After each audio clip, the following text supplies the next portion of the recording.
Assalamualaikum warahmatullahi wabarakatuh.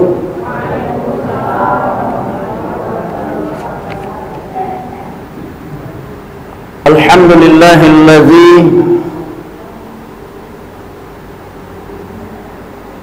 arsala rasulahu bil huda wa dinil haqq liyuzhira 'ala ad-din kullih walau karihal musyrikun. Asyhadu an la ilaha illallah wahdahu la syarikalah wa asyhadu anna Muhammadan 'abduhu wa rasuluh sallallahu alaihi wasallam la nabiyya ba'dah. Allahumma salli ala Muhammad wa ala ali Muhammad. Allahumma rabbi israh li sadri wa yassir li amri wahlul 'uqdatam min lisani yafqahu qawli. Rabbi a'udzu bika min hamazatis syayatin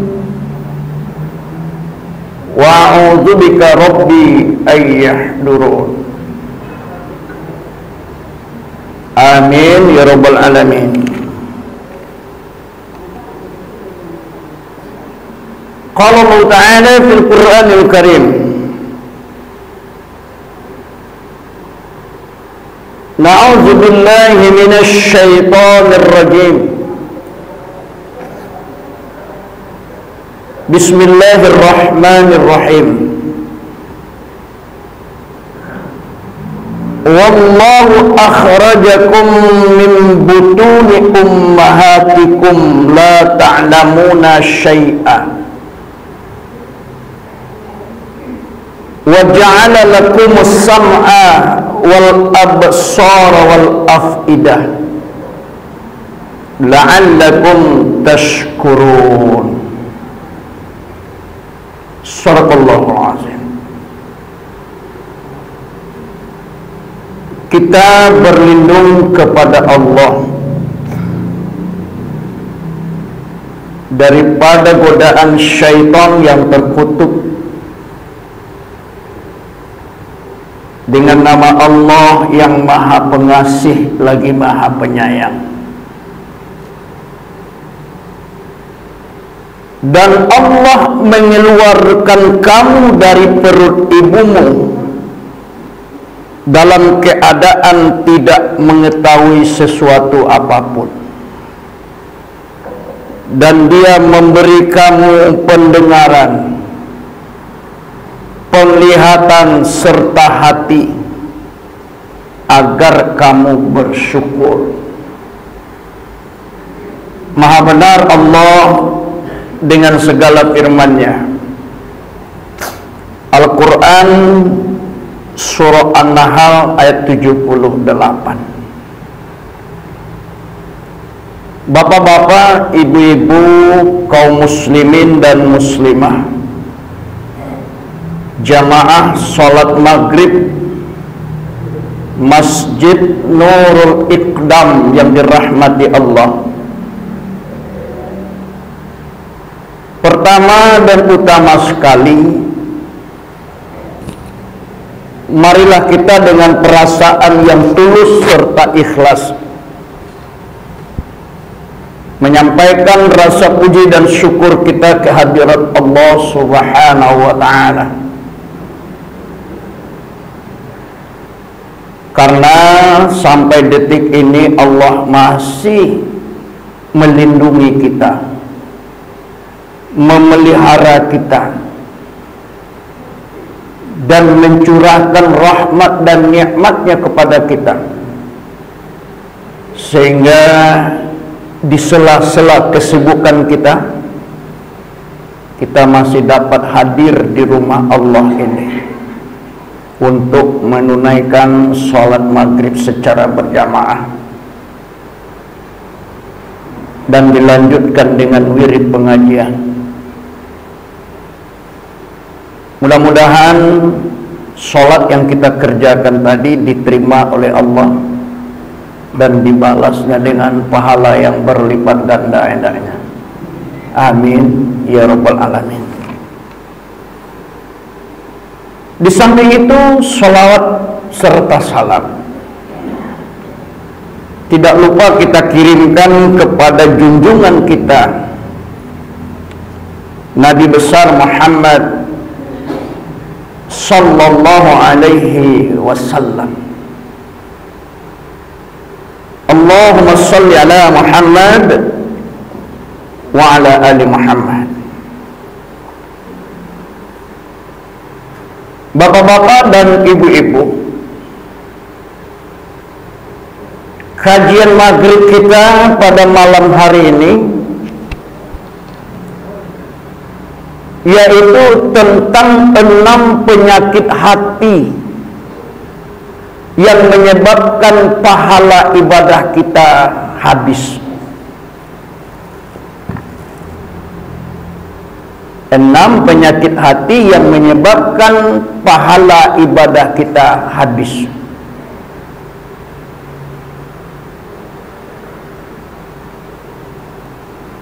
Salah satu nikmat Allah yang terbesar diberikan kepada kita manusia adalah hati.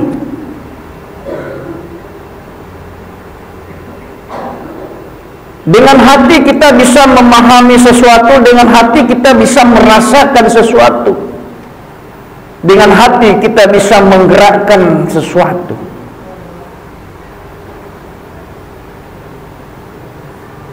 Dulu kita manusia, bapak ibu, ketika lahir di dunia ini, kita ini adalah makhluk yang dhaif, makhluk yang bodoh,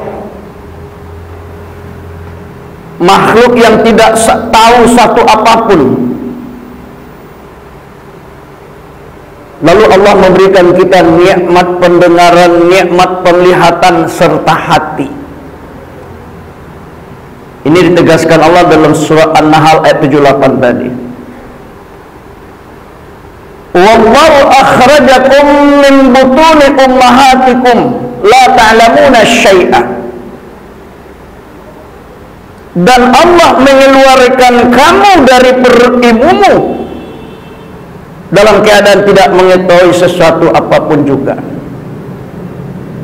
Jadi yang mengeluarkan kita dari perut ibu awak itu adalah Allah, bukan bidan, bukan dokter, tapi Allah. Bidan, dokter itu perantara, Pak. Kalau Allah tidak mau mengeluarkan, tidak keluar-keluar dia. Ada tidak anak tidak keluar-keluar, Ibu? Ada meninggal dalam kandungan ibunya, atau tidak mau keluar, terpaksa dibalah oleh ibunya. Jadi atas izin Allah kita lahir ke dunia ini dalam keadaan bodoh, dalam keadaan dhaif, dalam keadaan yang tidak mengetahui sesuatu apapun.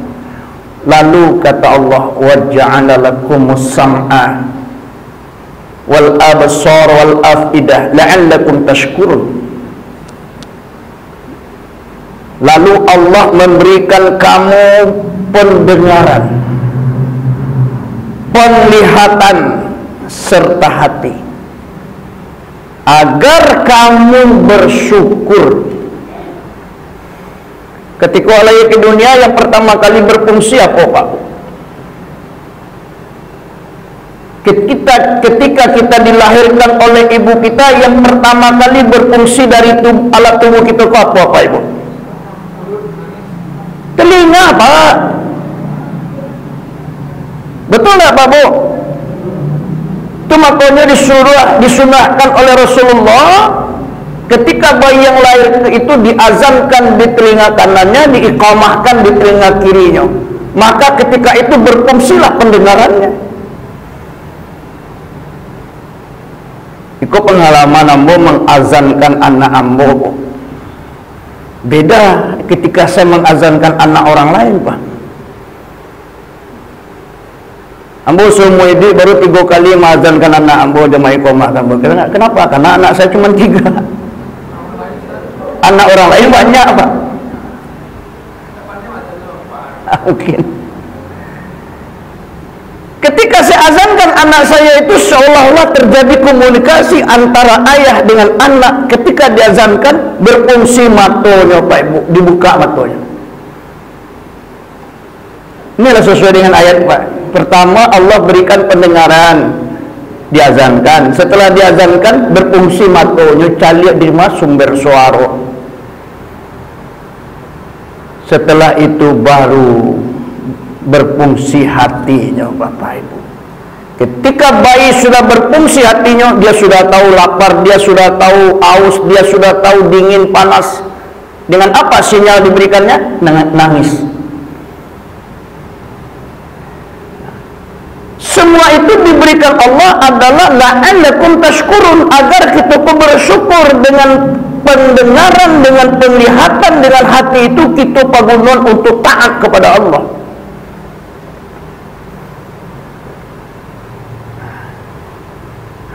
Oleh karena itu kita wajib menjaga kesucian hati kita itu, Bapak Ibu. Kata Nabi dalam hadis beliau, hati itu di dalam bahasa Arab itu disebut qalbu. Hati itu menentukan baik buruknya manusia.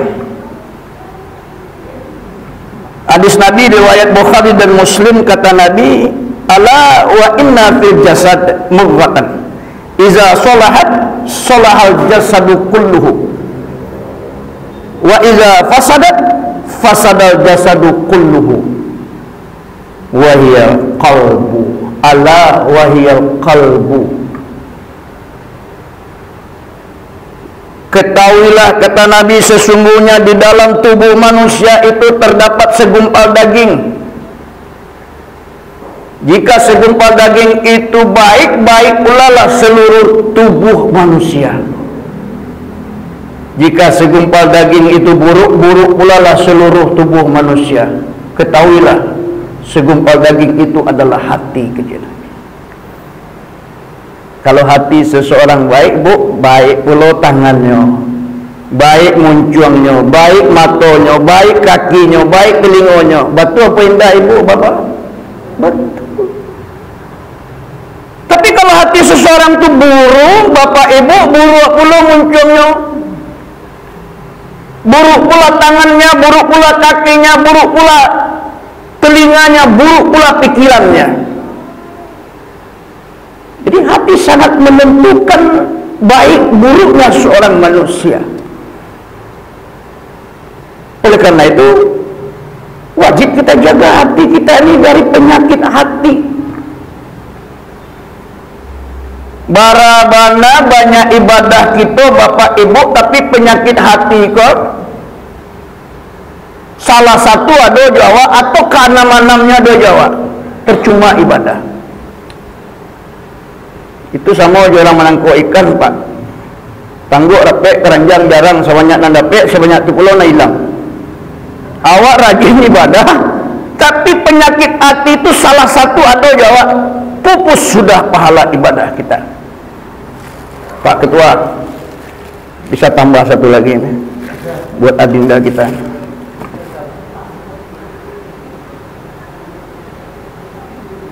Nah, lalu apa penyakit hati yang berbahaya itu, Bapak Ibu, yang harus kita hindari? Yang pertama, penyakit itu kata Rasulullah hasad. Hasad itu dalam bahasa kitanya adalah iri hati, dengki, busuk hati. Adalah suatu sifat yang tidak senang melihat orang lain mendapat nikmat dan berusaha melenyapkan nikmat orang lain itu dengan cara-cara yang tidak terpuji.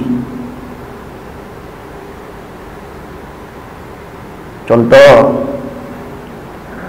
orang rumah tangga, orang bahagia nyebingi,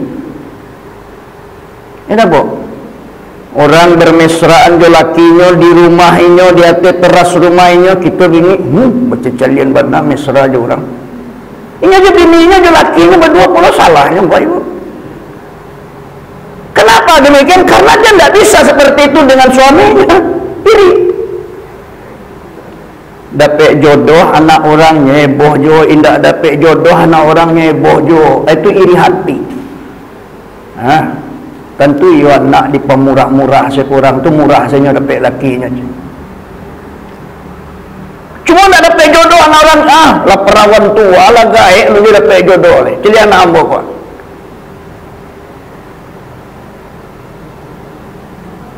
Jadi orang seperti itu digambarkan orang yang iri hati itu Bapak Ibu oto mendaki angoknya na sesak. Ayam batalua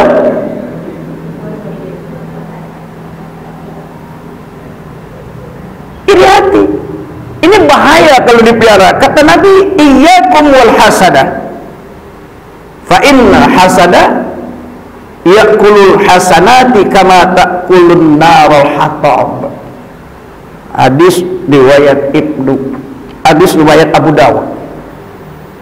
Kata Nabi, jauhilah oleh kamu iri hati, dengki, hasad.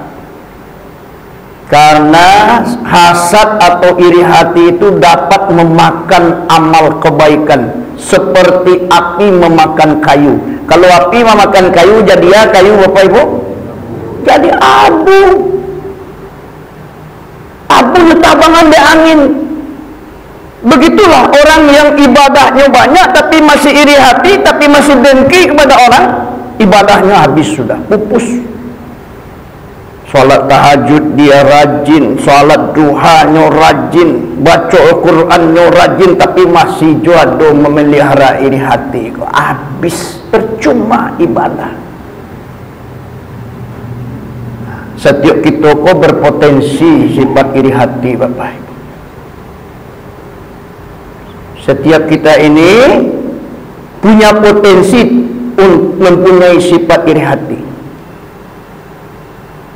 Nah, baca rohnya Ustaz. Itu lebar cara membunuh sifat iri hati itu. Pertama, bersyukur kepada Allah atas nikmat yang dia kawa sakete atau banyak kita bersyukur. Pasti tidak iri hati gitu orang lebar. Yang kedua, membunuh sifat iri hati dengki itu adalah mensyukuri nikmat orang lain yang diberikan Allah.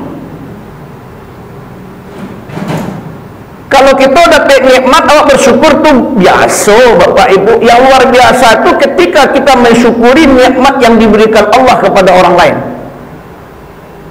Alhamdulillah ya Allah. Tetangga ambulah bali oto panza baru. Ko hari hujan ambulah bisa menumpang rumah. Ko ambo sakit tengah malam lado sampai mengadu rumah. Alhamdulillah. Lebih bisa untuk itu Ibu. Ikurang bali oto baru, ko la korupsi lo laki dekat ke rumahnya. Menuduh orang korupsi lebih cepat daripada KPK. KPK saja lama baru menentukan orang tersangka. Awak dalam beberapa menit saja bisa. Kenapa? Iri hati. Jadi setiap kita mensyukuri nikmat yang diberikan Allah kepada orang lain, kita bebas dari penyakit iri hati. Kalau pelihara ibadah kita sama jo api membakar kayu, habis jadi abu Pak. Tak ada manfaat ibadah kita, tak ada nilai yang ibadah kita di sisi Allah. Satu. Yang kedua, penyakit hati yang harus kita hindari yang kedua itu adalah ghadab. Ghadab itu artinya pemarah atau pendendam. Marahnya itu berlarut-larut Bu. Sampai 7 turunan berang jole. Ada orang Pak Bu, gara-gara ayamnya cekak, itu tidak usah sapuan sampai gini Pak. Ayam jantannya cekak, anak orang punya ayam cekak le. tolong jago ayam bang sedek, tolong urus ayam bang tuh. Nah, ayam tuh main-main gini bu, orang punya ayam tak sepun begini tuh. Ayam tuh lah main-main berdua gini pak. Bodoh. La taghdab falakal jannah, kata Nabi. Janganlah kamu suka marah, janganlah kamu pendendam, maka bagi kamu surga. Orang yang menahan nafsu amarahnya, menahan sakit hatinya, surga menunggunya. Jadi murah mana masuk surga itu pak?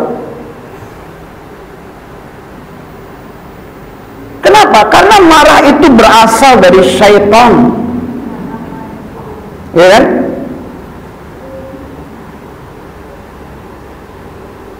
Pada suatu ketika Khalifah Abu Bakar pergi berjalan-jalan dengan Rasulullah.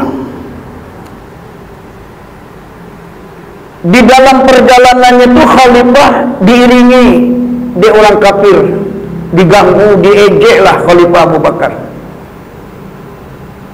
Tapi Abu Bakar seolah tidak mendengar, tidak digubrisnya. Melihat itu Rasulullah tersenyum. Mereka kembali melanjutkan perjalanannya. Tapi orang kafir itu tetap mengikuti, mengganggu, terus diganggu Khalifah Abu Bakar. Untuk yang kedua kalinya kok tetap Khalifah diam, tidak nyacuan, seolah tidak dengar. Kembali Rasulullah melihat itu tersenyum.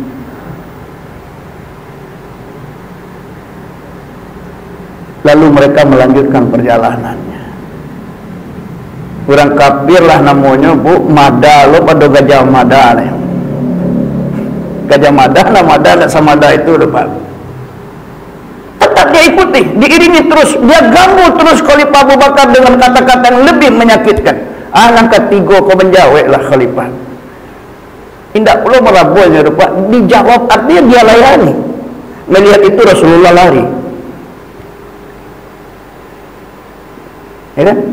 Melihat itu Rasulullah lari. Lalu Abu Bakar heran, kenapa Rasulullah ini lari? Apa salahku? Lalu dia segera menyusul Nabi dan bertanya kepada Rasulullah, ya Rasulullah, ada apa denganmu? Kenapa engkau lari? Tadi pertama kali aku diganggu oleh orang kafir itu engkau tersenyum. Yang kedua kali aku diganggu, engkau tetap tersenyum. Tapi ketiga, kenapa engkau lari ya Rasulullah? Lalu Nabi menjawab, hai sahabatku Abu Bakar, ketika pertama kali engkau diganggu oleh orang kafir itu, engkau diam, seketika itu turun malaikat. Lalu dia berdiri di sampingmu dan mendoakanmu kepada Allah agar engkau diberikan kekuatan, agar engkau diberi kesabaran dan keselamatan. Melihat itu aku tersenyum. Yang kedua kali wahai Abu Bakar, engkau kembali diganggu oleh orang kafir itu, engkau tetap diam. Sekali lagi malaikat turun berdiri di sampingmu dan juga mendoakanmu kehadirat Allah Subhanahu wa taala. Dan melihat itu aku kembali tersenyum. Aku senang melihatnya, kata Nabi. Tapi yang ketiga kali engkau diganggu oleh orang kafir itu, engkau menjawabnya, engkau melayaninya, seketika itu turun setan dan berdiri di sampingmu, menghembuskan rasa permusuhan ke dalam hatimu. Melihat itu aku lari karena aku tidak mau berada di tempat yang ada syaitannya. Jadi ketika seorang tu berang, Bapak Ibu, setan turun. Betul tak Pak Bu? Jadi lah kini orang merabu alama, ku bangkit setan dan lekwa. Ngaku sendiri Pak, padahal setan itu sudah berdiri di sampingnya. Itu makanya kita Nabi, sesungguhnya setan itu diciptakan dari api, dan sesungguhnya api bisa dipadamkan dengan air. Apabila salah seorang kamu sedang marah, maka segeralah dia, ya kan, mengambil wudhu, Jadi sesungguhnya marah itu berasal dari setan, maaf. Dan sesungguhnya setan itu diciptakan dari api. Dan sesungguhnya api bisa dipadamkan dengan air. Apabila salah seorang di antara kamu sedang marah, segeralah dia berwudu. Jadi kalau kita berang, itu wajar. Manusia itu mempunyai sifat marah, wajar. Tapi cepat sadar, ambil wudu. Setelah wudu, duduk sejenak, tenangkan diri. Alun dia tenang oleh solat sunat 2 rakaat. Solat sunat apa Ustaz? Solat sunat mutlak.